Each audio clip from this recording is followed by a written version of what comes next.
नमस्कार, मैं हूं सुरेश चौहान के और आप देख रहे बिंदास बोल। आपके सामने लगातार 8 दिन से हम लेकर आ रहे हैं कुरान की विवादित 26 आयतों को लेकर एक महामंथन।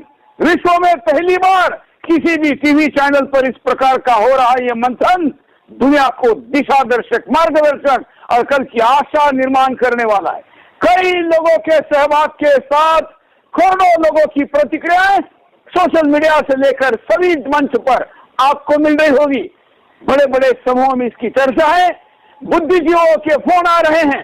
हाँ, दुर्भाग्य सिर्फ इतना है कि इस पूरे मंथन में, चर्चा में, संवाद में, शास्त्रार्थ में अगर कोई भाग रहा है तो अपने आप को इस्लाम के करता धरता कहने वाले, अपने आप को इस्लाम के जानकार कहने वाले, और आज जैसे कि दिल्ली के जामा मस्जिद के इमाम बुखारी हो या जिन सब लोगों का नाम लिया गया, जिनके लिए कहा गया कि ये लोग कार्यक्रम में आए, नाम लेकर चैलेंज, आह्वान, प्रार्थना, request, email, SMS, WhatsApp, Twitter सब कुछ किया गया, लेकिन इन तक बात पहुंचने के बाद भी ये नहीं आ रहे।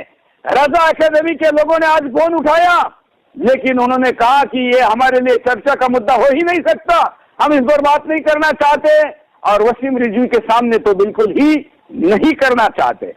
पता नहीं इतनी अच्छी अपॉर्चुनिटी, भाई अगर हो सकता है कि वसीम रिजवी जी को आप गलत साबित कर पाए, अगर आपकी बात सच हो, उन्होंने कोई बात गलत कही हो, तो इस्लाम और इस्लाम के सबसे महत्वपूर्ण कुरान के ऊपर लगा दाग धोने का आपके ऊपर एक अवसर था, अपॉर्चुनिटी थी, लेकिन आपने उस अपॉर्चुनिटी को किल कर दिया। और अब आप ये कहेंगे कि आपको जो दुनिया भर के मुसलमान हैं उनको बदनाम करने की कोशिश की जा रही है। आप कहेंगे कि अब ये सुदर्शन ने गलत किया है। तो आगे बढ़ते हैं। आज फिर हम वहीं से पोल शुरू करते हैं जिस पर हमने कल भी बात की थी। हमने आपको बताया कि हम प्रतिदिन जो पोल लेकर आते हैं वो पोल लेकर आते हैं, नई बात करते हैं और लोगों के सामने इस मुद्दे को रखते हैं। आज 8वां दिन है। 8वें दिन पर बिंदास बोल कुरान के हम पोल से ही प्रारंभ करते हैं।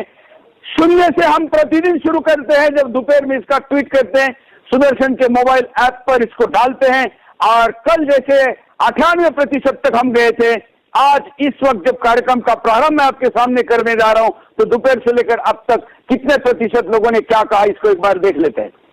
इस प्रतिशत को बदलने के लिए आप अपने मोबाइल में सुदर्शन का मोबाइल आप डाउनलोड करिए, सदस्य बनिए, पोल करिए, और जो राष्ट्र के लिए, दुनिया के लिए एक मंथन हो रहा है उसमें सहभागिता करिए।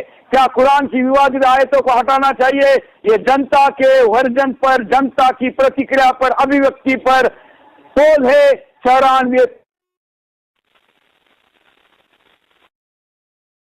आशा कर रहे हैं, और पता भी है हमको कि बड़ी संख्या में मुसलमान भी इसमें पोल करे। उसके बावजूद आप समझ सकते हैं, इसका मतलब वसीम रिजवी की इस मांग के साथ बड़ी संख्या में मुसलमान भी है, और शायद मुसलमानों की इन आयतों के विरुद्ध भावना होना ही एक बड़ा कारण है कि आपको मुसलमानों के नेता या जालिम कहने वाले इस चर्चा में सहभागी नहीं हो रहे। कोई बात नहीं, अन्य बुद्धिजीवी हम उनके साथ इस चर्चा का प्रारंभ करते हैं। मैं स्वागत करता हूं स्क्रीन पर आज के हमारे जो अतिथि हैं उनका। आज हमारे साथ एक विशेष अतिथि जुड़ने जा रहे हैं जो पूरे संवाद में आवश्यक थे। आरिफ अजाकिया जी लंदन से जुड़ रहे हैं, जो कि पाकिस्तान के कराची के पूर्व मेयर हैं। आपका स्वागत है। आप इस विषय पर अपनी बात रखेंगे। महेंद्रपाल आर्य जी हमारे साथ पहले से हैं, और आप जानते हैं कि वो पूर्व में मुस्लिम थे। उन्होंने अब सनातन स्वीकार करके इसका अध्ययन दुनिया भर में कंपैरेटिव स्टडी के लिए इनको रेफर किया जाता है। अब ये पहले दिन से हमारे साथ है। थोड़ी देर में हमारे साथ इस पूरी चर्चा के केंद्र बिंदु, जिन्होंने इस कुछ लोगों के लिए विवाद तो कुछ लोगों के लिए एक ऐसा अवसर जो कि अगर आयत हटती है और लोगों के दिमाग में पड़ने वाले उसके बुरे परिणामों को हटाया जाता है तो मानवता बचने की संभावना निर्माण करती है। ऐसे वसीम रिजवी जी हमारे साथ जुड़ेंगे। हमारे साथ पिछले 3 एपिसोड से जो जुड़े हुए हैं। खान जी, आपका स्वागत है। फरहत अली खान जी, आप मुस्लिम महासंघ के नेता है। आप तीनों के साथ हम चर्चा का प्रारंभ करेंगे और हमारे साथ थोड़ी देर में जब वसीम रिजवी जी जुड़ेंगे तो उनसे भी बात करेंगे। लेकिन आप, मैं पहली बात आरिफ जी से करता हूं, जो कि कराची के, पाकिस्तान के कराची के मेयर रह चुके हैं। आरिफ जी, हम समझना चाहते हैं कि आपका दृष्टिकोण इस कुरान के 26 आयतों को निकालने के प्रति क्या है? देखिए, मैं तो शुरू से इस बात की तारीफ करता हूँ कि इस्लाम को शदीद रिफॉर्म की जरूरत है। इमाम इस्लाम खादिमुल हरमैन अल शरीफ में शहजादा मोहम्मद बिन सलमान ने तो कह दिया, हाँ, जैसे हमारे यहाँ सबसे ज्यादा जोर कुरान से ज्यादा जोर हदीसों पे दिया जाता है, जबकि मोहम्मद बिन सलमान ने साफ कह दिया कि नबी पाक के जाने के 250 साल बाद जो हदीसें घड़ी गई हैं उनकी कोई हैसियत नहीं है, उनको हम नहीं मानते, ये साफ उसने कह दिया। तो मैं उन आलिमों को जिनके बारे में आपने शुरू में बताया, जो आलिम इस्लाम कहते हैं, वो जब चुप्पी साथ के बैठे हुए वसीम भाई के खिलाफ तो चढ़ रहे हैं, मोहम्मद बिन सलमान के खिलाफ तो फतवा जाओ ना फिर तुम। आप तो पब्लिक उनके कफील है, वो उनके कफील है, इनकी मस्जिदों मदरसों के पैसा आता है तो उसके बारे में बोल नहीं सकते। जैसे कि बात करेंगे फलस्तीन की, लेकिन चाइना में मुसलमानों को होने वाले अत्याचार पे ये बोल नहीं सकते। तो इनकी नफरत है, ये भारत पाकिस्तान बांग्लादेश के मौलवियों की मुनाफिक है, ये मुनाफिक का मुजाहरा करते हैं, वरना आम मुसलमान इनकी वजह से आज तकलीफ में है, चाहे वो पाकिस्तान का हो, भारत का हो या बांग्लादेश का हो। एक मामूली सवाल ले लें कि हम जब पहले दिन मदरसे में जाते हैं तो हमें कान में डाला जाता है गजवाए। हाँ, गजवाए एक फेक हदीस है जिसको इतना बड़ा चढ़ा कर पेश किया गया है। ये इनकी दाल रोटी है। यहाँ के सब कॉन्टिनेंट के मुसलमान लीडरों की, मुसलमान कम्युनल लीडर्स की, मुसलमान सो कॉल आलिम, मैं तो इनको आलिम मानता ही नहीं। तो पाकिस्तान में एक वीडियो लीक हुई है, जमीयत उलमा इस्लाम, आपके देवबंद का जमीयत उलमा इस्लाम, उसका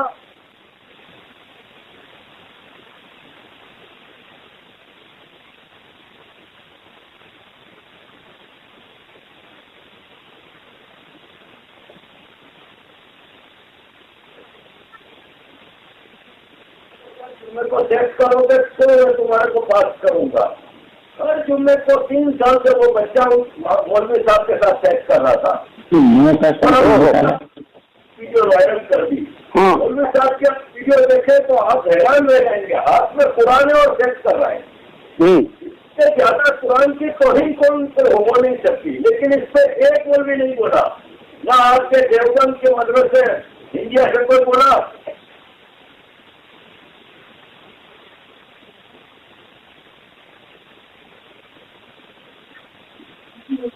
हम लगा देंगे।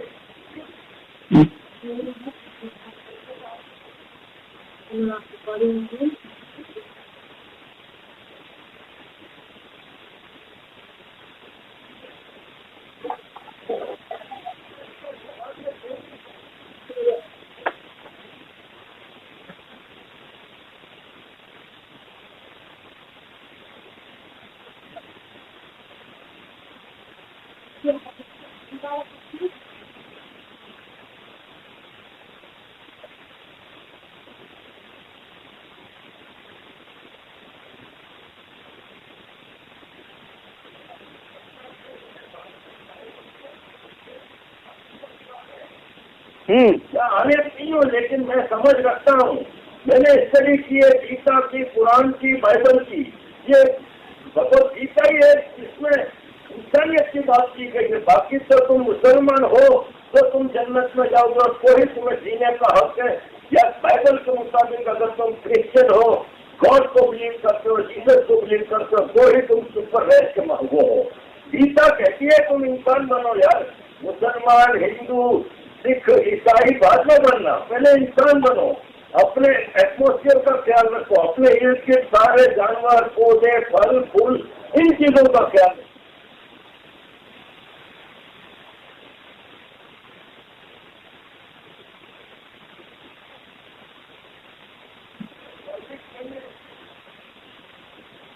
बिल्कुल बिल्कुल, लॉजिक में इसलिए भागते हैं और इसीलिए इस चर्चा के मंथन में हमारे साथ अभी तक नहीं जुड़े हैं। चलिए, मैं पैनल के अन्य सदस्य के पास चलता हूं। जो बात यहाँ पर अभी आरिफ जी ने कही है, इस पर मुस्लिम महासंघ के अध्यक्ष फरहत अली खान क्या कहना चाहते हैं? फरहत जी, आपको आवाज आ रही है? चलिए, मैं फरहत जी के पास थोड़ी देर में चलता हूं। महेंद्र पाल आर्या जी हमारे साथ जुड़े हैं। महेंद्र पाल आर्या जी, जो बात यहाँ पर अभी आरिफ जी ने कही, इस पर आपकी पहली प्रतिक्रिया लेते, फिर हम आयत की तरफ चलते हैं। हाँ, मैं सबको नमस्ते कहता हूँ। और आरिफ भाई ने जो बात कही, कुछ मुझे सुनाई दिया और कुछ सुनाई नहीं दिया, लेकिन उन्होंने बहुत पते की बात कही है। हमें इंसान बनना चाहिए था, लेकिन हम इंसान नहीं बन पाए। और जाते समय हमारे शव यात्रा को देख करके ही लोगों को पता लगता है कि कौन जा रहा है। तो ये विडंबना है। इन्होंने बिल्कुल सही कहा। इसीलिए वेद का भी आदेश है। इन्होंने गीता का नाम लिया और गीता के लिए उन्होंने बताया कि वेद में भी आया है, मनुर्भव, मानव बनो। लेकिन दुर्भाग्य तो यही है कि हम धरती पर आए हैं, मानव बन नहीं सके, और मानव बनने के लिए प्रयास भी नहीं किया जा रहा है। मानव बनने के लिए जो प्रयास है, उससे भी हम अलग हट चुके हैं। विडंबना तो यही है।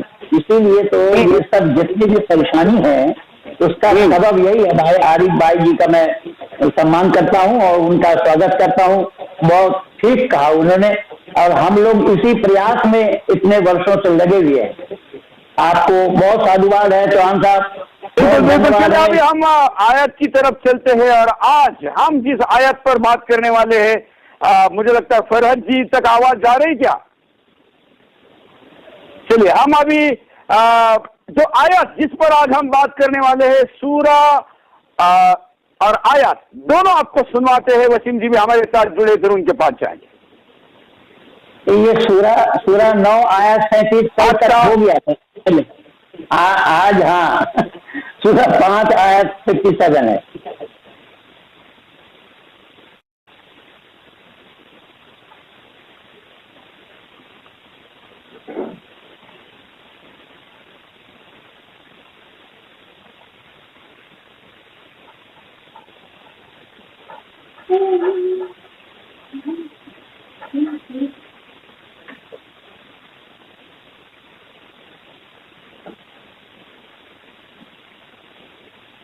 हमने ये छोटी है इसलिए इसको 2-3 बार सुना है, जिससे कि किसी के कंफ्यूजन ना रहे। अब मैं वसीम रिजवी जी के पास चलने के पहले, हमारी जैसे कि हमने एक फॉर्मेट तय किया है कि हम हर आयत को वेरीफाई करवा ले रहे हैं महेंद्र पाल आर्या जी की तरफ से। महेंद्र पाल आर्या जी, जो यहाँ पर अभी बताई गई, पढ़ी गई, लिखी गई जो आयत है, क्या वो सही है, कुरान में है? बिल्कुल कुरान में है। सूरा मायदा का आयत नंबर 57। सूरा मायदा का आयत नंबर 57 है। या अय्युहल्लज़ीना आमनू ला तत्तखिज़ुल लज़ीना इत्तखज़ू दीनकुम हुज़ुवन व लाइबम मिनल्लज़ीना ऊतुल किताब मिन क़ब्लिकुम वल कुफ़्फ़ार औलिया वत्तक़ुल्लाह इन कुंतुम मुमिनून। मतलब क्या है? इसका मतलब ये है कि ऐ ईमान वालों, तुम में से पहले जिनको किताब दी गई थी, जिन्होंने तुम्हारे धर्म को हंसी खेल बना दिया था, उन्हें और इनकार करने वालों को अपना मित्र न बनाओ और अल्लाह का डर रखो, आदि तुम ईमानदार हो तो। उसमें से मजाक वाली बात तो ठीक है, कोई किसी के ग्रंथ का मजाक नहीं करना चाहिए, लेकिन उसको स्वीकार न करो वाली बात पर शायद मुझे लगता है कि लोगों की आपत्ति हो सकती है। डॉक्टर वसीम रिजवी जी हमारे साथ जुड़े हैं। वसीम जी, आपकी क्या आपत्ति है इस आयत पर? देखिए, आज आपके एक नए मेहमान आपके साथ हमारे इस प्रोग्राम में जुड़े हैं, और मैं उनका खैर मकदम करता हूँ आपके चैनल पर। और इस डिबेट में जितने से ज्यादा लोग जो हैं और अपनी बात सामने रखें, वो ज्यादा बेहतर होगा। देखिए, बीच मोड़ने से कुछ नहीं होगा। लोग जो जवाब नहीं देना चाहते हैं, वो ये साबित कर रहे हैं कि दाढ़ी में तिनका है, वो चोर है, वो फरेबी है, उन्हीं ने 1400 सालों तक इस्लाम को एक ऐसा मजहब बनाया जिसके तहत उन्हीं ने लाखों करोड़ों कत्ल कर डाले हिंदुस्तान समेत। मुगलों की आप हिस्ट्री देख लीजिए, कितने कत्ल हुए, सब इस्लाम के नाम पर हुए। और जब कुरान के अंदर से वो बातें निकल के सामने आ गई कि जिसको अब एक इनकी चोरी खुल रही है कि साहब ये कुरान के अंदर अल्लाह के नाम से जो तुमने आयतें पेश कर रखी है, ये तो सिर्फ और सिर्फ लोगों का कत्ल करने के लिए है, लोगों में नफरत बांटने के लिए है। ऐसी आयतों को तुमने इसमें छुपाया क्यों है? तो अब कोई सामने नहीं आ रहा। इसमें देखिए, इसमें आपत्ति है कि ऐ ईमान वालों, तुमसे पहले जिनको किताब दी गई उन्हें तुम्हारे दीन को हंसी मजाक बना लिया, उन्हें अपना दोस्त मत बनाओ। देखिए, इस कुरान से पहले ये कहा जाता है कि इंजील ज़ुबूर और तौरात जैसी किताबें अल्लाह की तरफ से आई। अब अल्लाह ने अगर पहले कोई किताब भेजी थी तो उसके बाद दूसरी भेजी, उसके बाद तीसरी भेजी। मतलब अल्लाह जो है वो खुद इनके हिसाब से कंफ्यूज है कि एक के बाद एक किताब भेजता चला जा रहा है और इनको समझा नहीं पा रहा है कि असली ईमान क्या है। अब उस कह रहे हो कि तुमने उन लोगों को, यानी कि जो क्रिश्चियन है, जो यहूदी है, जो दूसरी किताबों को मानते हैं, आपने कह दिया कि इनको अपना दोस्त मत बनाओ। हमारा सिर्फ ऑब्जेक्शन इस्लाम के अंदर इस बात का हंसी मजाक नहीं बनाना चाहिए, वो एक अलग इशू है। लेकिन ऑब्जेक्शन पूरे कुरान में जहां पर काफिर, मुशरिक या ऐ ईमान वालों को लेकर बात कही गई है, या आयतों से इनकार करने वालों को लेकर कही गई है, उस पर ऑब्जेक्शन है। पूरे कुरान मजीद पर मैं ऑब्जेक्शन नहीं करता, लेकिन इन आयतों को बिल्कुल हटाना चाहिए। वरना कुरान मजीद के भी ऊपर ऑब्जेक्शन है कि अगर ये आयतें सही है तो फिर अगर अल्लाह की इस तरह का कलाम तुम्हारे लिए भेज रखा है जिससे तुम सिर्फ अपनी दुनिया में नफरत फैलाने की कोशिश कर रहे हो, तो भाई तुम उस अल्लाह को मान रहे हो कि जो अल्लाह दुनिया में नफरत फैलाना चाहता है, उसी बंदों के तहत जिन बंदों को उसने खुद पैदा किया। तो देखिए, अब यहाँ पर मुल्लाओं की जहां तक के बात की जाए, मैं एक छोटे सा 1-2 मिनट और आपसे लूंगा कि 2 मुल्लाओं में आपस में बहस हो गई। एक ने कहा 2-2-4 होता है, एक ने कहा 2-2-5 होता है। तो 2-2-5 कह रहा था, उसने कहा ठीक है, शर्त लगा लो, 1000 रुपए मेरे पास जमा करो। 2-2-4 वाला मुतमईन था, उसने कहा कि ठीक है 2-2-4 तो होता है, कल हम जीत जाएंगे। ये हुआ कि कल दूसरे दिन का मदरसा खुलेगा तो जो टीचर है उनसे बात की जाएगी और उनसे पूछा जाएगा 2-2-4 होता है या 2-2-5 होता है। तो जो 2-2-4 कह रहा था, उसने पैसे 2-2-5 वाले पास जमा करा दिए और वो पैसे लेकर अपने घर चला गया। रास्ते से उसने मुर्गा खरीदा और अपनी बीवी के पास दिया, उसने पूरा किस्सा बताया कि साहब देखकर ऐसी शर्त लगाई, अब ये खाओ पियो। तो उसने कहा अरे ये क्या कह रहे हो, 2-2-4 ही होता, 2-2-5 कहाँ होता, ये पैसे तुम कहाँ से भरोगे? उसने कहा कि जब हम मानेंगे तभी तो, हम मानेंगे ही नहीं कि 2-2-4 होता है, हम यही कहते रहेंगे 2-2-5 होता है। तो यही मुसलमानों का हाल है इस वक्त, वो मानने को तैयार नहीं है। बस वो ये कहते हैं कि कुरान में जो लिखा है बस वही मानेंगे, बाकी आगे हम कुछ सुनना ही नहीं चाहते। तो प्रूव करो, प्रूव करो, प्रूव करो। आपकी यही बातें है, आपकी यही बातें कट्टरपंथियों को बड़ी चुभती है। देखिए, चुभेंगी, असलियत ज्यादातर चुभने वाली होती है। चलिए कोई बात नहीं। दूसरी तरफ से अपना पक्ष रखने के लिए आज हमारे साथ फरहत खान जी है। फरहत अली खान, 2 और 2 कितने? हाँ कितने? 2-2-4 भी और 2-2-5 भी। हाँ, तो आप कौन से वाले हैं? 2 और 2 4 या 2 और 2 5 आपके लिए? अब दिमाग बने। चलिए, इस आयत पर जो आपत्ति उठाई है और जो बात उन्होंने अपनी रखी है उसके साथ पूरा भूमिका बनाई है, आपका क्या कहना है? देखिए, जो वकील साहब बात करते हैं तो बहुत जल्दी में, बहुत तेजी से करते हैं, तो हम लोग मुझे बिल्कुल क्लियरली समझ में नहीं है। लेकिन आदि तो आप ये तो जानते ही आप सूरा कौन सा है और आयत कौन सी है? देखिए, ऐसा था कि जब कोई मजहब आए इस्लाम मजहब से पहले मानने वाले थे, उन्होंने के साथ अपना अपना दीन और धर्म माना। उससे पहले उनको तकलीफें दी गई, उनका मजाक उड़ाया गया। तो हमारे यहाँ भरत साहब आपके कुरान मजीद में भरत साहब आपके कुरान मजीद में ये बात साफ लिखी है कि तुम्हारा दीन तुम्हारे लिए हमारा दीन हमारे लिए लिखा है या नहीं लिखा है? भरत साहब आपके कुरान मजीद में ये बात साफ लिखी है कि तुम्हारा दीन तुम्हारे लिए हमारा दीन हमारे लिए बिल्कुल ठीक बात लिखा है ना। अब आप ये बता दीजिए, जब तुम्हारा दीन तुम्हारे लिए हमारा दीन हमारे लिए, यानी कि हम मुसलमान हैं तो हम मुसलमान हैं, लेकिन अगर के कोई सनातन धर्म से ताल्लुक रखता है तो वो सनातनी है, अगर के वो कोई क्रिश्चियन है तो वो क्रिश्चियन है, अगर के वो जाहिर सी बात है अगर सनातन धर्म से ताल्लुक रखता है तो वो आयतों से इनकार ही करेगा, उसको आप मुशरिक और काफिर ही कहेंगे।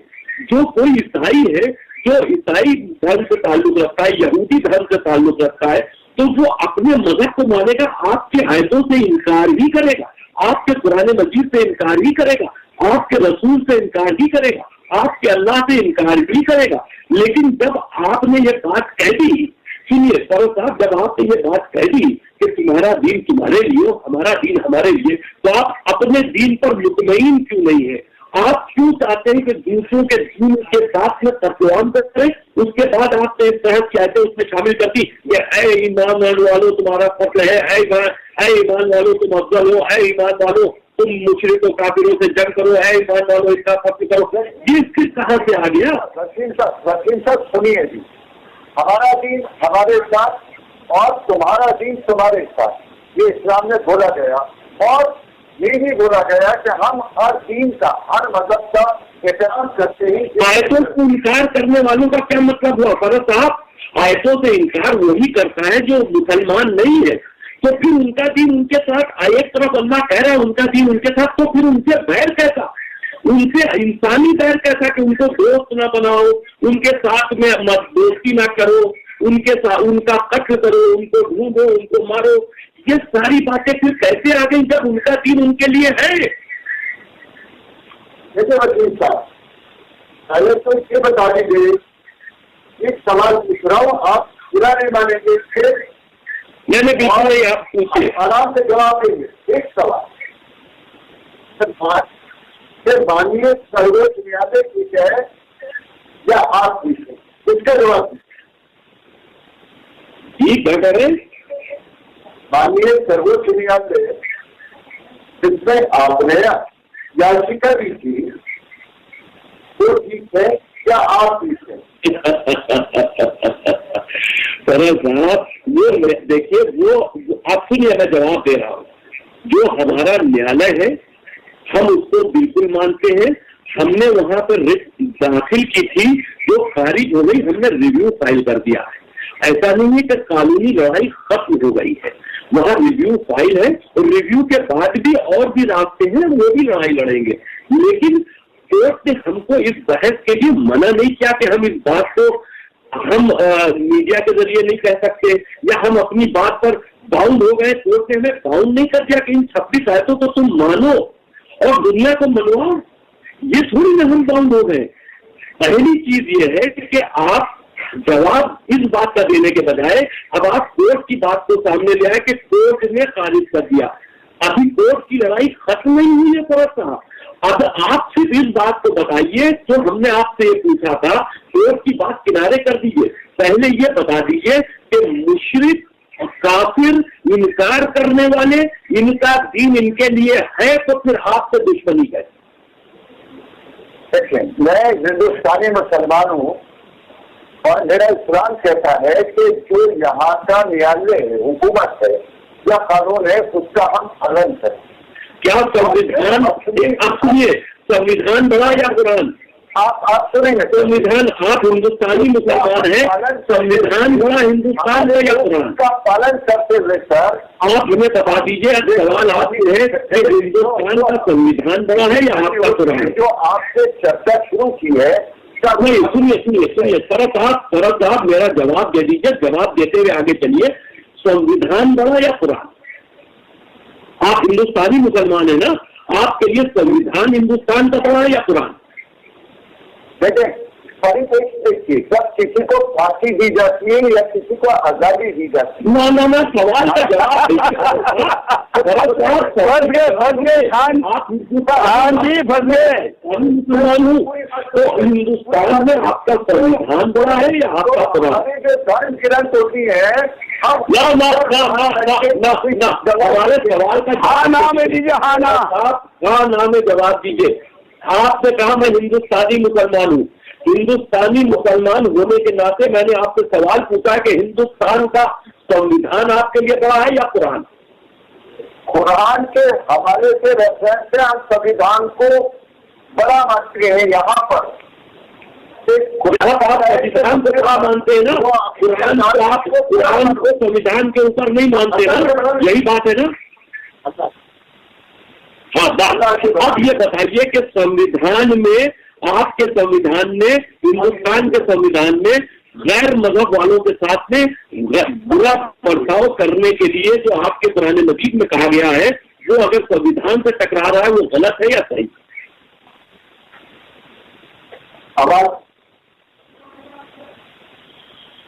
जी गैर मजहब वालों को अपमान करने के लिए, गैर मजहब वालों से नफरत करने के लिए जो संविधान में नहीं आपको इजाजत है वो कुरान के अंदर दिया गया है। तो अब आप ये बताइए कि कुरान सही ये कह रहा है या गलत कह रहा है आपके संविधान के हिसाब से?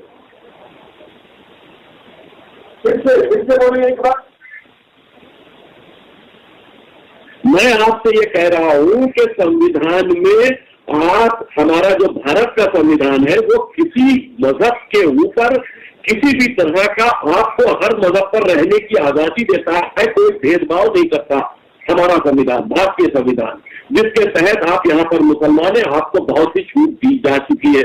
लेकिन अगर के कुरान मजीद के अंदर ये बात कही जा रही है फिरका फरस्ती, नफरत, भेदभाव इंसानों के अंदर, तो इस चीज को आप संविधान से अलग मानते हुए संविधान के तहत इसको कुरान से अलग करेंगे या नहीं करेंगे? जो मेरे देश का संविधान, जो मेरे देश के संविधान ने किया है, माननीय सर्वोच्च न्यायालय ने बोला है। मैं सर्वोच्च न्यायालय ने कुछ नहीं बोला। ऐसा एक मिनट मैं जरा आप दोनों के बातचीत का थोड़ा अलग एंगल से देता हूँ। फरत अली जी ये बताइए कि अगर देश का सर्वोच्च न्यायालय कहे कि ये 26 आयतें हटा दो तो उस आदेश को आप मानेंगे? सर्वोच्च न्यायालय कहीं बोल ही नहीं सकता है। ये देखिए, ये तो हो गई कि 2-2-5, ये बात वही हो गई 2-2-5। अगर सर्वोच्च न्यायालय, अभी आप दुआई दे रहे थे, आप कह रहे थे कि सर्वोच्च न्यायालय ने आपको रिजेक्ट किया है और इसलिए आपको अधिकार नहीं, वसीम रिजवी को कह रहे थे। अगर आप वसीम रिजवी जी को रिजेक्ट करने वाली बात का सहारा ले रहे तो मैं आपको पूछ रहा हूँ कि देश का सर्वोच्च न्यायालय अगर कहता है कि आपको इस देश के कुरान से 26 आयतें निकालनी होगी तो ये बात स्वीकार करने में आपको क्या हर्ज है? नहीं, क्यों? बिल्कुल नहीं। तो फिर आपने तो चुना लगा दिया सर्वोच्च न्यायालय को, आपने तो सर्वोच्च न्यायालय को चुना लगाया, आपने संविधान को लगाया। सुरेश जी, जब सर्वोच्च न्यायालय ने फैसला दिया कि बाबरी मस्जिद की जगह राम मंदिर था तो सारे मुसलमानों ने उसको माना। तो आपने कह दीजिए कि अगर के सुप्रीम कोर्ट ये बात कह देगा। देखिए, अभी मैं हमारे साथ मैं आरिफ जी के पास चलता। आरिफ जी, आपने पूरे संवाद का अंतिम मुद्दा ये है कि देश के संविधान कहे या देश का सर्वोच्च न्यायालय कहे, जिस आयत में यह कहा गया कि तुम्हारा कुरान जिसको स्वीकार नहीं वो आपका मित्र नहीं हो सकता, इस पर फाइनल वर्जन आपने एक तरीके से मुस्लिम महासंघ के अध्यक्ष का सुना। आरिफ जी, भाई पहले तो आपने भारत की को बड़ी मुश्किल में डाल दिया, इतना मुश्किल सवाल करके पहले पा रहे क्यों? सबसे पहले तो उनका ये कहना कि मैं भारतीय मुसलमान हूँ।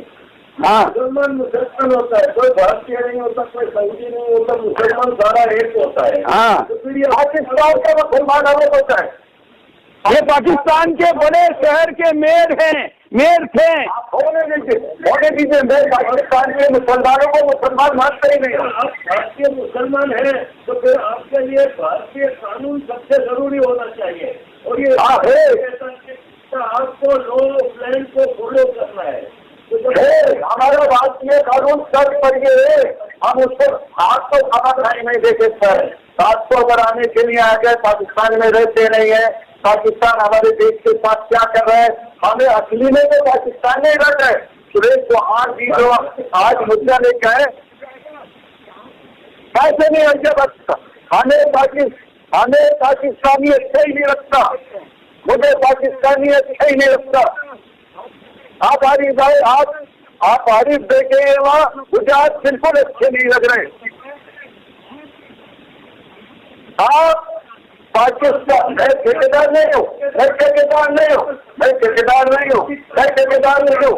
आज जैसे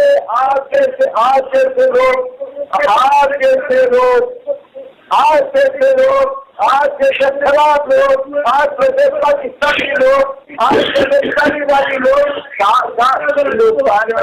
अरे बड़ी मेहरबानी है। अच्छा, चलिए, मैं थोड़ा चर्चा में आ जाता हूँ। मैं फरहत अली जी को बताना चाहता हूँ। फरहत जी, आपने पूछा, सुरेश चौहान जी को पूछिए कि पाकिस्तान पर मेरा क्या कहना है। आरिफ जी, 1 मिनट में आपके पास आता हूँ। आरिफ जी मैं आपके पास आता हूँ।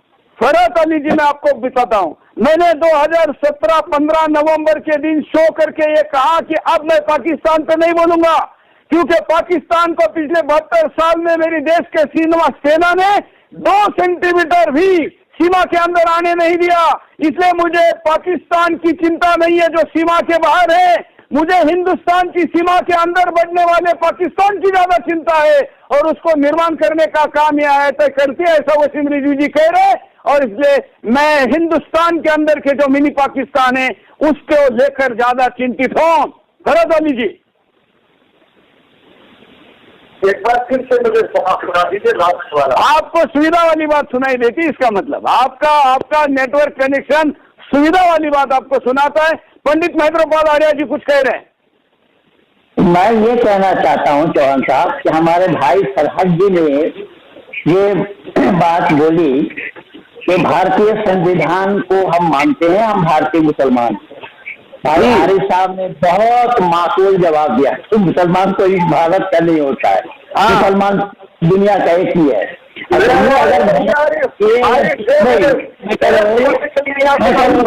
सुनिए भाई, जरा मेरी बात सुनो भैया, मेरी बात सुनो, आपकी बात सुना। भारतीय मुसलमान अगर ये कह रहे हैं कि संविधान जो है हमारा सर्वोपरि है, तो इनसे पूछिए कि क्या कुरान की अनुमति है? क्या कुरान उसको इजाजत दिया है? और मैं पूरा खजाना लेकर एक एक खोल करके दिखा दूंगा।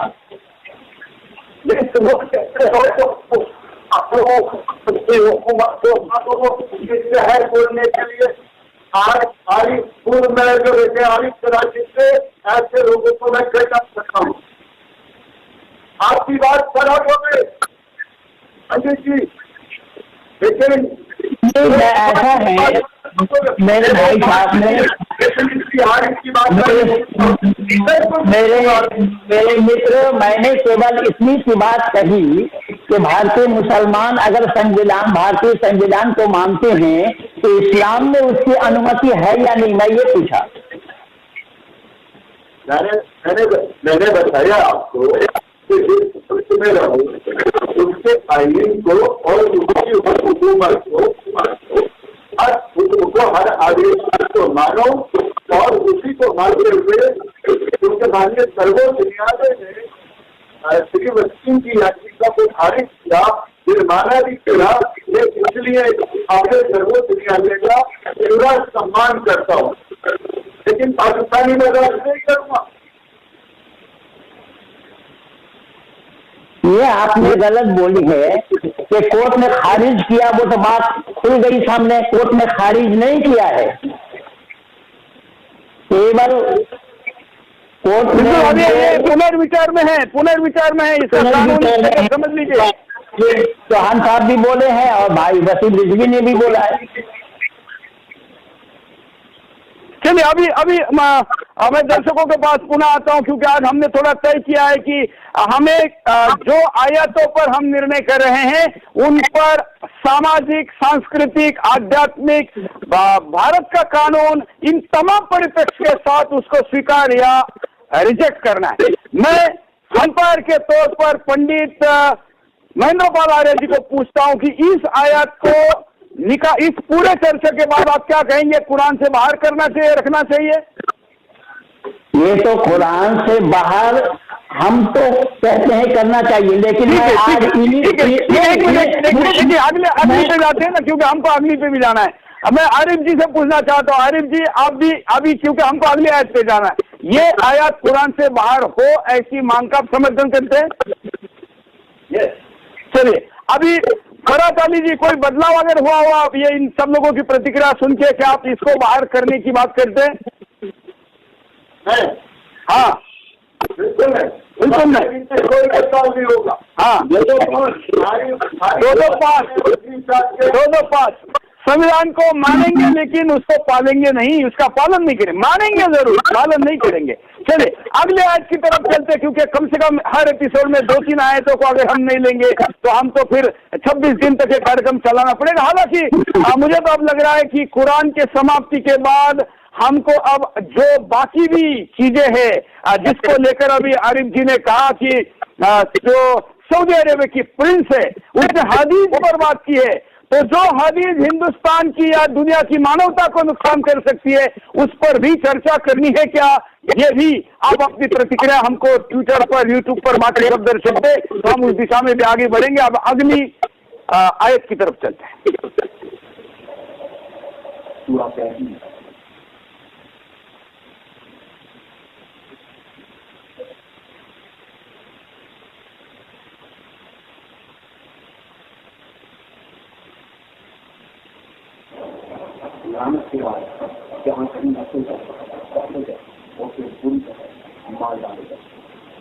महेंद्र पाल आर्य जी के पास चलते हैं। महेंद्र पाल जी, क्या है ये आयत? ये सूरह अहज़ाब का आयत नंबर 61 है। यहाँ बताया गया है मलऊनीना ऐनमा तुसीक़ू अहदु उख़्ज़ू वक़त्तिलू तक़्तीला।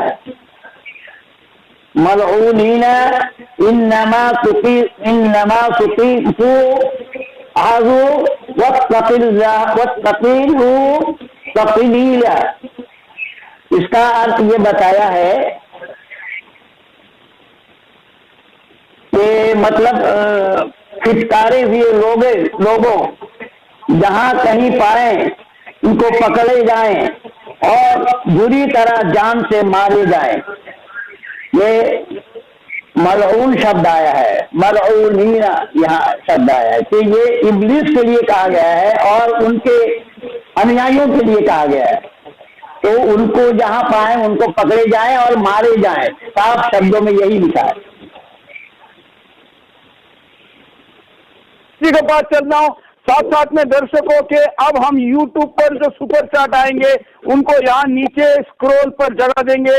रजनीश गुप्ता यहाँ कह रहे कि 2 + 2 = 5 ये कभी नहीं सुन सकते।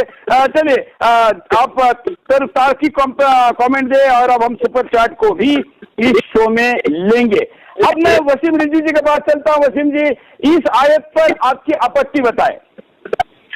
मारे जाओ, काटे जाओ, जहाँ भी पकड़ जाए वहाँ मारे जाए। हिंसा अगर के फैलाने का कोई आदमी अल्लाह की तरफ से आ रहा है वो स्वीकार नहीं है।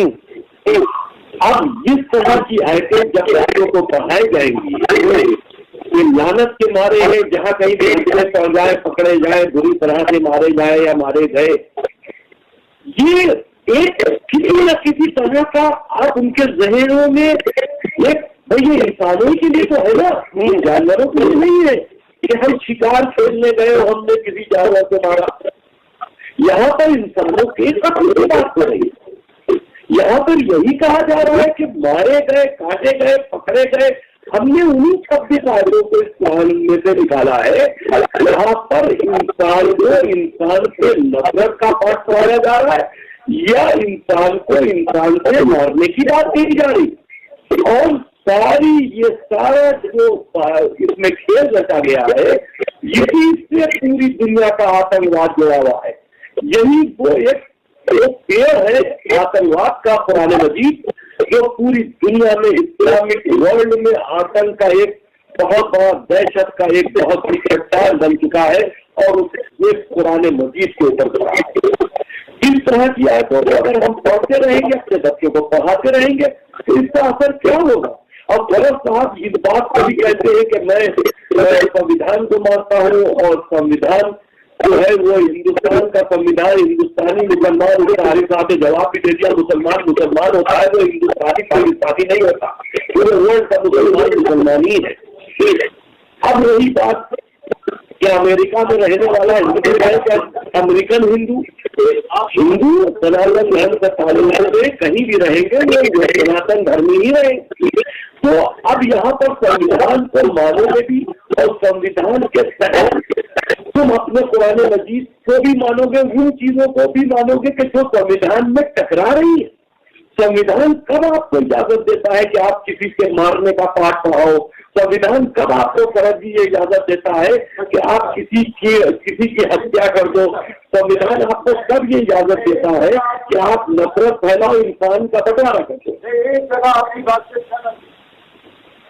ठीक है, जो शरीफ में आया तो सबसे पहले उस परिप्रेक्ष्य से मक्का ले उतरी। जब हिंदुस्तान में कुरान शरीफ पढ़ाया जाए तो उसको किस तरीके से नहीं पढ़ाया जाए है जो अमन अमान का गहवारा है।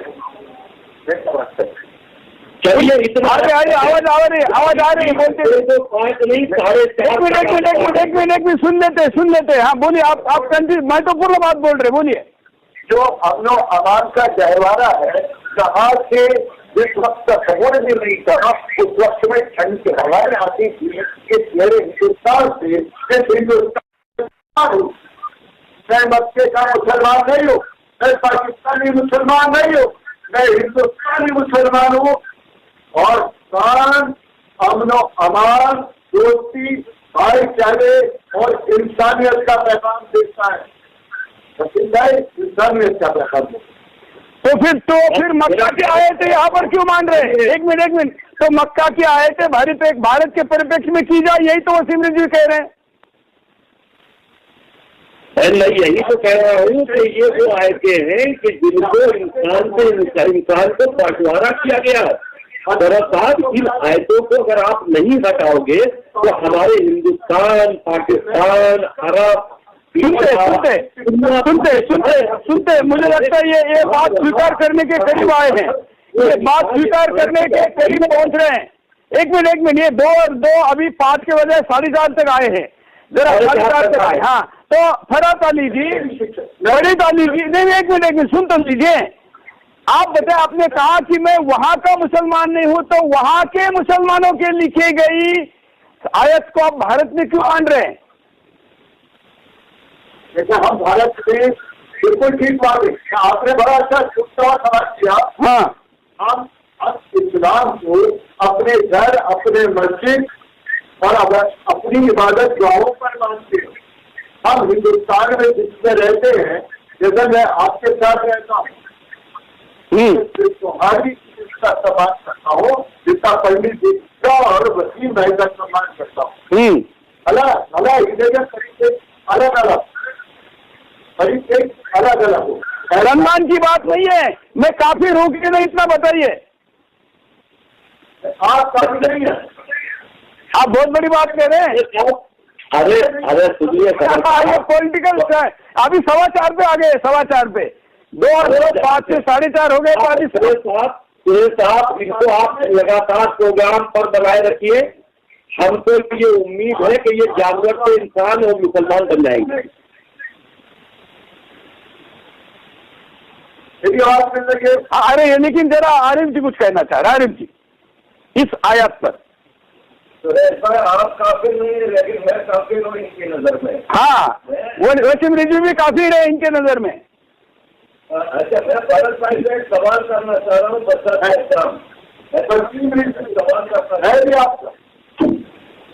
वकील साहब काफिर नहीं है, सकता हूँ ना? बोलिए। सवाल ये है कि ये बार बार कहते हैं मैं इंडियन मुसलमान हूँ, मैं भारतीय मुसलमान हूँ। मेरा सवाल ये है कि क्या सऊदियों के मुसलमान का कुरान दूसरा है और भारतीय मुसलमानों का कुरान दूसरा है? सऊदियों का नबी दूसरा है और भारतीय मुसलमानों का नबी दूसरा है। मुझे सिर्फ इतना बता दें सर। देखिए, आपने बहुत बढ़िया सवाल किया, उसका मैं जवाब दे रहा हूँ। जो सऊदी अरब का कुरान है वो वहाँ की लैंग्वेज है, जो लोग उससे पढ़ेंगे उसको समझने की जरूरत नहीं, क्योंकि वो वहाँ पर उस परिप्रेक्ष्य में रहते हैं। लेकिन हम हिंदुस्तान में जो रहते हैं वो कुरान शरीफ को पढ़ते जरूर है, लेकिन समझते नहीं है। ये हम लोग कहीं दूरी नहीं कर रहे हैं कि जब हम कलामे पाक पढ़ें तो उसका सही तर्जुमा नहीं पढ़े। मैं इस बात से आपका पूरी तरीके से सहमत हूँ। इसलिए वहाँ का कुरान शरीफ, ऋषि का कुरान शरीफ, वहाँ का तलफ़्फ़ुज़, वहाँ का सब कुछ बिल्कुल मतलब आयतें एक है, लेकिन उसका उच्चारण आप उच्चारण को जानते हैं, तलफ़्फ़ुज़ प्रोनाउंसिएशन वो अलग है। और हम जिस जगह रहते हैं यहाँ पर बिल्कुल उसका मतलब उसकी सारी तरीके बिल्कुल अलग हो जाता है। बोलिए, अब आप क्या कहेंगे आरिफ जी? जी, मैं ये उनसे सवाल कर रहा, इसके जन्म में सवाल आ जाता है कि जब नबी पाक का इंतकाल होता है तो कुरान लिखा हुआ नहीं था, किसी ने कुछ पत्ते किसी कपड़े पर लिखा।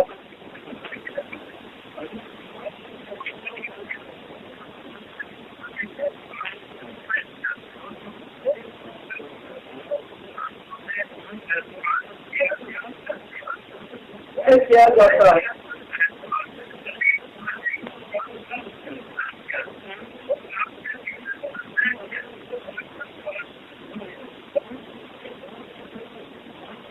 सर। मेरा सवाल ये है कि अभी आपने फरमाया कि अरबी जबान वहाँ की है और अरबी जबान संस्कृत जबान की तरह बहुत रिच जबान है, उसमें एक एक लफ्ज के कई मतलब है। जैसे नबी पाक को कुरान में उम्मी कहा गया है, उम्मी के कई मतलब है।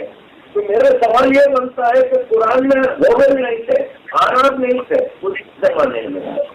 वोवेल जो डाले गए वो हज्जाज बिन यूसुफ के जमाने में डाले गए, तकरीबन 2000 के बाद।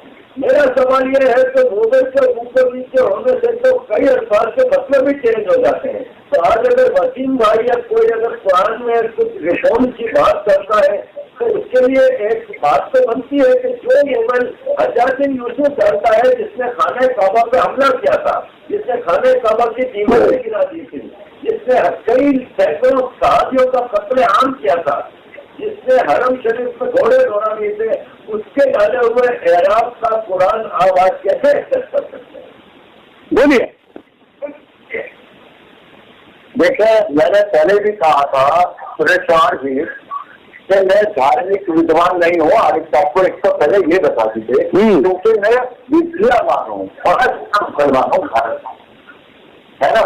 तो मेरी जहाँ तक जानकारी है, आपने कहा कि हजरत अली का जो कलामे पाक लाए थे उसको नहीं लिखा है, ठीक है। जब खलीफा हुआ करते थे और उस परिप्रेक्ष्य में रहिए तो उस वक्त में जो लोगों ने जो राय की गई होगी उसकी सहमति से उसको माना गया होगा।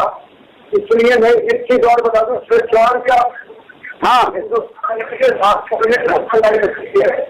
में और वहाँ हजरत अली के अपने हाथ लिखे हुए 15 पारे हैं और 15 पारे हैदराबाद हमने पाकिस्तान को कुछ नहीं दिया हो तो हमने अपने भारत में रोक रखे, कभी रंजन लाइब्रेरी आप लेना ये तारीखी बात। चलिए, यहाँ पर धर्मेंद्र मौर्य सुपर चैट में कहते कि थोता चना बजे घना। ये एक और मित्र है संजय, कहते हैं कि नया नया मुल्ला जोर से बांग लगाता है। ये वो कमेंट के ऊपर आई है, ये कमेंट जो यहाँ यूट्यूब पर बड़ी संख्या में बहस चल रही है। हम चर्चा को आगे बढ़ाते हुए मैं ये कहना चाहता हूँ कि चलिए एक बार महेंद्र पाल आर्य जी को सुन लेते हैं। महेंद्र पाल आर्य जी, इस आयत पर आइए, क्योंकि हमको इस आयत का निर्णय करना है आज के एपिसोड में।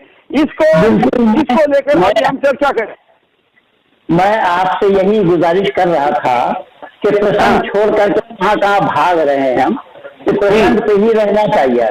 यहाँ पर शब्द क्या आया है देखिएगा, वहाँ मलऊनीना ऐनमा सुक़िदू ऐनमा सुक़ितू उख़िज़ू वक़ुत्तिलू तक़तीला, यानी लानत के सारे, लानत के मारे जहाँ कहीं ये हंसते चढ़े इनको पकड़ो और उन्हें मौत के घाट पर उतार दो। तो अब ये बताइए, ये भारतीय मुसलमान और अमेरिकन मुसलमान, ये भारतीय मुसलमान है, मैं इनसे पूछता हूँ ये भारत का कौन सा त्योहार मनाते हैं, जरा बताएं। हाँ, ये अगर भारत का मुसलमान है तो ये बाबर के साथ ये बोले तो भारत का कौन सा त्योहार ये मनाते हैं। जानकारी में लाता हूँ, बैठ जाए इसमें माननीय चौहान साहब, मैं आपसे एक मिनट दीजिए, मैं अपने चौहान साहब से विनती कर रहा हूँ। सुन लीजिए खान जी, इनको सुनिए, इनको ये बीच में बोले नहीं, किसी के भी बीच में नहीं बोले। अरे भाई मैं प्रार्थना कर रहा हूँ, सुन लीजिए। मैं ये कह रहा हूँ चौहान साहब से, तो माननीय चौहान साहब आपने मुझे यहाँ पर बिठाया है अंपायर बना करके, तो मैं यहाँ बनाता हूँ, अपना विचार भी होता है, इन लोगों के विचार पर भी बोलने पड़ते हैं, तो मुझे समय तो उसी हिसाब से मिले तब मैं बोलूँ। तो यहाँ बिल्कुल बोलिए आकाश से प्रमाण दे रहा हूँ कि आज दुनिया में जो कुछ भी हो रहा है, हुआ है, होना है, ये सब अल्लाह ने अपने लौहे महफूज में लिख दिया है। मैं नहीं कह रहा हूँ, कुरान से ही मैं निकाला हूँ आज। ये देखिए सूरह नूर आयत नंबर 64 में अल्लाह ने बोला है कि जो कुछ भी होना है, जो कुछ भी हो रहा है, सब कुछ अल्लाह ने लौहे महफूज पर लिख रखा है पहले से। अगर अल्लाह ने लौहे महफूज पर लिख रखा है तो ये मियाँ जी लोग ये बतलाएं पहले कि भाई वसीम रिजवी ने जो सवाल उठाया है, ये सवाल भी अल्लाह ने लिख कर रखा है कि नहीं लौहे महफूज पर। अगर अल्लाह का लिखा हुआ है तो आप विरोध करने वाले हैं। ये अल्लाह ने बना के रखा है क्या? ये शो होगा, ये भी अल्लाह ने तय किया है क्या? फराज अली जी क्या मानते हैं? बिल्कुल बिल्कुल, ये देखिए मैं दिखा रहा हूँ, आज ही निकाला हूँ। हाँ, आज कलामे पाक की आयत का जिक्र कर रहे हैं, अल्लाह का नाम ले रहे हैं, तो पर्सन ये अल्लाह ने लिखा है। तो इसमें मुल्ला क्यों नहीं आ रहा है? इस अल्लाह के चर्चा में कई मुल्ला क्यों नहीं आ रहा है? आपको भाई चौहान साहब, आपको भली भांति पता है मुल्ला क्यों आ रहे हैं। महेंद्र पाल आर्मी के सामने आज तक न कोई सीखा है न कोई सीख पाएगा। महेंद्र पाल आर्मी के सामने आपने पढ़ते हैं। महेंद्र पाल आर्य जी, इस आयत पर आपका क्या कहना है जो अभी हम यहाँ पर चला रहे हैं? इस पर जो आयत भाई वसीम रिजवी ने उठाया है, मैं 100% समर्थन करता हूँ। इन्होंने बिल्कुल माकूल सवाल उठाया है और कुरान के मातहत, कुरान के अंदर से ही इन्होंने अपनी तरफ से एक भी शब्द, एक भी अक्षर, एक भी नुक्ता तक नहीं बढ़ाया। ठीक है, तो हम इस आयत को निकाले, इसका समर्थन आप करते हैं। आज हमने 3 आयत ली है, आज हमने काफी गति देने का प्रयास किया है। आरिफ जी, मैं ये समझता हूँ कि अगर इसको आप रिवर्स कर लें, हाँ, हिंदुइज्म में ये खर्च है कि वो मुसलमान, लालची मुसलमान जहाँ आपको मिले उसको कत्ल कर दो, तो क्या ये कबूल कर लेंगे? वो धर्म, अमन का धर्म हो नहीं सकता जो कत्ल की बात। कत्ल की बात नहीं होनी चाहिए। आप बोलिए, कत्ल की बात कैसे लिखी जा रही है फराज अली जी?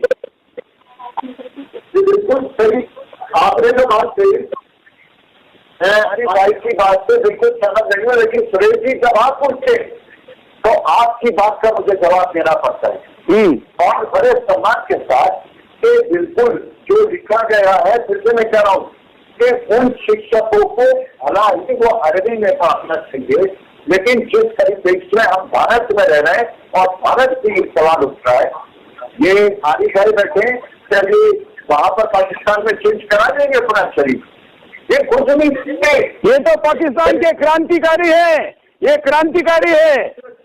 पाकिस्तान में और इसका मतलब है निकाले मुसलमान है आप पाकिस्तान से, तो पाकिस्तान से निकाला हुआ तो अच्छा हुआ ना।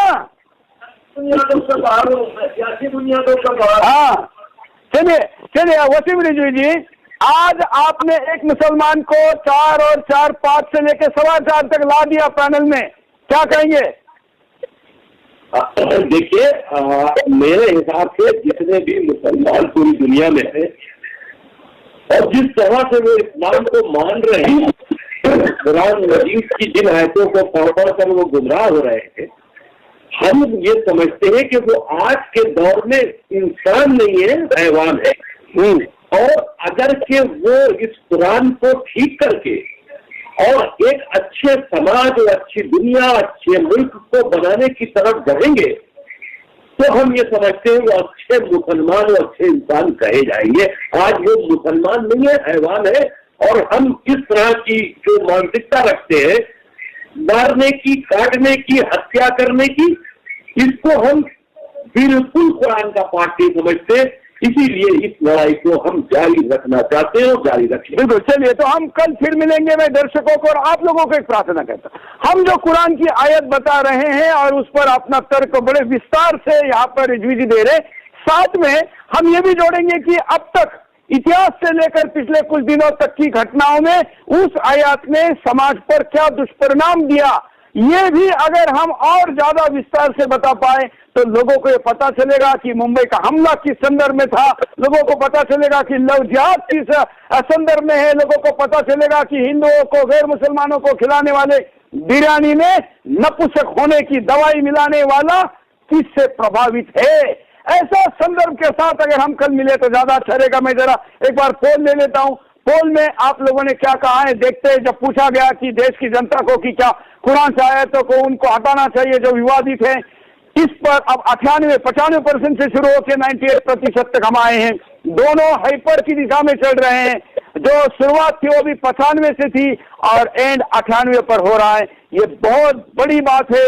ये देश का सर्वोच्च न्यायालय जब पुनर्विचार इस पर करेगा तो उनके सामने जब आंकड़े रखे जाएंगे, पोल रखे जाएंगे, इसका तथ्य रखा जाएगा, तो निश्चित तौर पर उन्होंने पहली बार जो रिजेक्ट किया था, दूसरी बार उनको इस पर गंभीरता से सोचना होगा। पूरे पैनल का मैं आभारी हूं और पुनः आज के शो से अपील करता हूं, दिल्ली के जामा मस्जिद के इमाम बुखारी कहां भाग गए, कहां छुप गए? डिबेट में आओ, चर्चा में आओ, या फिर कहो कि यहाँ पर वसीम रिजवी ने उठाए हुए मुद्दे सही है, क्योंकि जब यह डिबेट समाप्त होगी उसके बाद किसी को भी इन मुद्दों का, तर्कों का विरोध करने का अधिकार नहीं रहेगा। देवबंद वाले हो, रजा अकेडमी वाले हो, या जो बरेली वाले हैं, और हैदराबाद वाला गद्दार टीवी चैनलों पर आके बड़ी बड़ी बातें करते हैं दोनों भाई, अरे किसी आलिम को भेजो, अगर हिम्मत है, मर्दानगी है तो चर्चा में आओ। इग्नोर करके अपने आप को बड़ा तुरम खान समझ रहे हो, इतिहास लिखा जाएगा तो पता चलेगा कि ये चर्चा से भागे थे और सिर दिखाकर भागने वाले कभी भी विजयी नहीं हो सकते। आज की मिलेंगे, आज के लिए धन्यवाद, जय हिंद।